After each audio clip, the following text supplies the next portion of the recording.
அந்த காமாட்சி அம்மன் விளக்கு எடுத்துட்டு வாங்க. சரிம்மா. இளமதி, இந்த விளக்க பத்திரமா ரூம்ல கொண்டு போய் வைமா. இந்தா.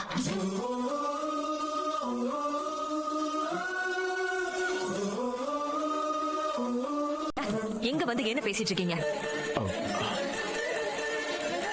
விடிஞ்சா கல்யாணம், இப்ப வந்து கண்டதே உளறிட்டு இருக்கீங்க. ஏங்க இப்படி அவசரமா பேசிட்டு இருக்கீங்க? ரிஷி நாம நினைக்கிற மாதிரி அவ்வளவு சரியான ஆள் இல்ல. அதெல்லாம் தெரிஞ்சுதான் உனக்கு சொல்றேன். வேணாங்க, திரும்ப திரும்ப அதையே பேசி ஆத்திரத்தை கிளப்பாதீங்க.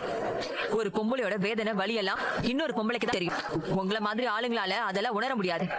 இளமதி பாவங்க, உழைச்சு உழைச்சு கொட்டி ஓடா தேஞ்சு போயிட்டா. இன்னும் எத்தனை நாளைக்கு அவளை சொரண சொல்றீங்க? அதுக்காக அவளை எங்க வேணாலும் தள்ளி விடுவியா? அது நரகம்னு கூட உனக்கு தெரியாதா? வேணாங்க, அநியாயமா பேசுங்க. ரிஷி கை நிறைய சம்பாதிக்கிறாரு, கவர்மெண்ட் வேலையில இருக்காரு, கண்ணுக்கு லட்சணமா இருக்காரு, ஜோடி பொருத்தமும் நல்லா இருக்கு. இதை விட வேற என்னங்க வேணும்? ஐயோ, ஒரு திரும்ப திரும்ப சொன்னாலும் புரிய மாட்டேங்குது. ரிஷி லஞ்சம் வாங்குறாருன்னு ஊரே சொல்லுது. இன்னைக்கு யாருங்க லஞ்சம் வாங்கல?